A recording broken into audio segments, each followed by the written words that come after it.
are doing J is for. Today is JELLO Day, JELL-O.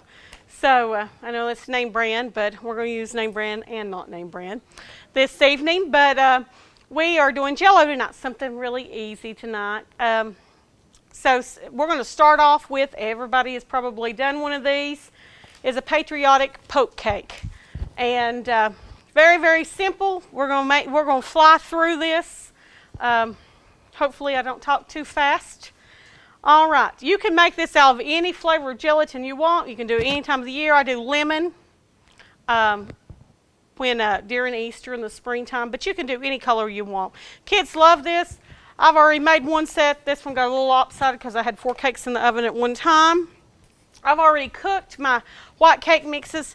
Of course, like I always like to talk about, Food Club cake mixes I find are the very best cake mixes we have. And you just make a white cake. And while it is still warm, you want to poke all kinds of holes. They say 1 inch apart. I say the more holes there is, the better with these cakes. I'll turn this down just a little bit. And some of y'all noticed earlier I broke my candy thermometer just a little while ago. So it'll be a delight to see how I make this popcorn we're going to make in a little while. All right. So I'll poke the holes in here. Now we're going to get our Jell-O ready. Super easy. Most of y'all have probably made poke cakes over the years or called it, you know, there's every other name around for it. So you boil some water. You make your white cake, you boil some water. We're going to put a cup in each bowl. At least try to. Woo! You can tell that one's hot. That's for our popcorn.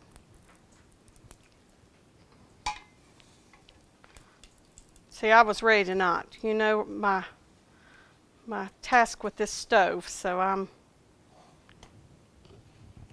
already got my water boiled tonight. All right, so I'm going to put in a box of strawberry, just 2 cups of, did I just put 1 cup in each one? I did, didn't I? Well, that's only half a cup. We may have to boil a little bit more water. Boy, I thought I was on the ball. We're going to be pretty close here.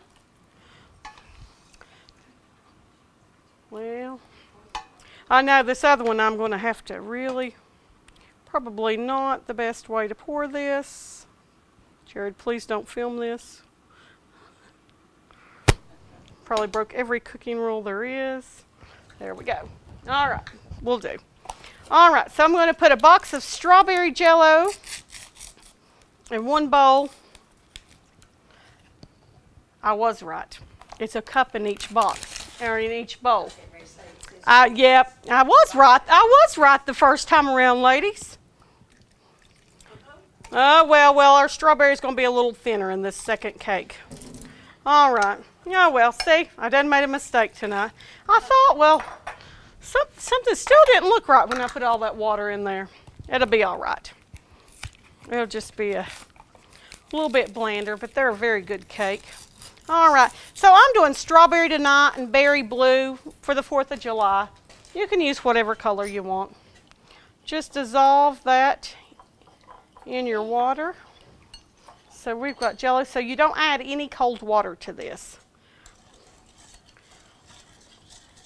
That spoon don't go down in there. That'll. All right, so we probably won't pour all of this strawberry in here. Just pour it freely in your cake pan. I have a throwaway pan, so when the mess is over, I can just pitch it. Sometimes we tend to save them, but there we go. Woo!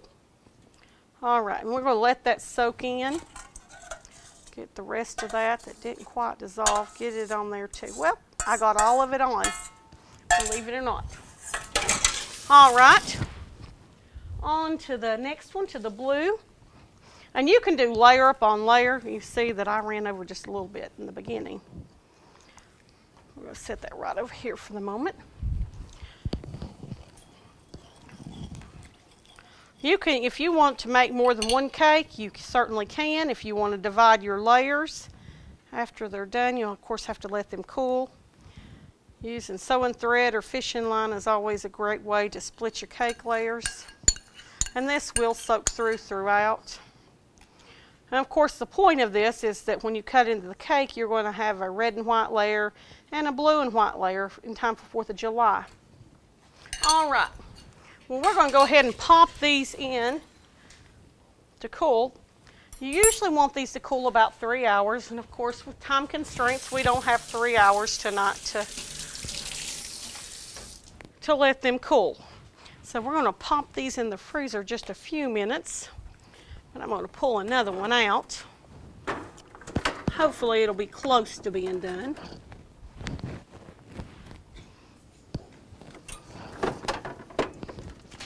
All right, we're getting there. I want to keep those in there as long as possible. See, these have soaked through pretty good. The reason you want to keep them about 3 hours is because trying to get them to turn out in the pan, so we'll see. Do y'all remember the green velvet cake that time? Shall I? That was quite a mishap. That was probably one of the worst cakes I've ever made in my life. Cake was good, just how it looked was really bad. Really, really bad. And I can say that. I'm okay with that. All right, I'm going to cut these edges really quick. This blue one may want to hang on because it's kind of feeling like it's wanting to. Just a little bit, but that's all right. Now, you can ice this, and as you can see, we've got blue going throughout the cake. You can ice this. We're going to ice ours with Cool Whip and then let it chill in the refrigerator. Or you can ice it with cream cheese, whipped cream, good homemade whipped cream. You know, I'm always talking about whipped cream. Whipped cream is great. We're just going to do Cool Whip. Something very simple. My Cool Whip has been thawing for a little while. I'm going to turn this pot off, I believe.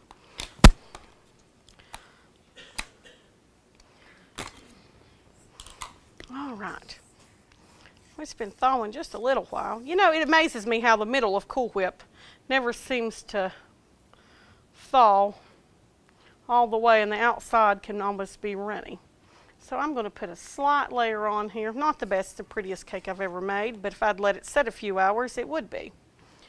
All right, we're going to go ahead and put our strawberry layer on. But you can use raspberry or cherry or whatever else, but you can also decorate this with strawberries and blueberries at the end, or add a little extra Jell-O.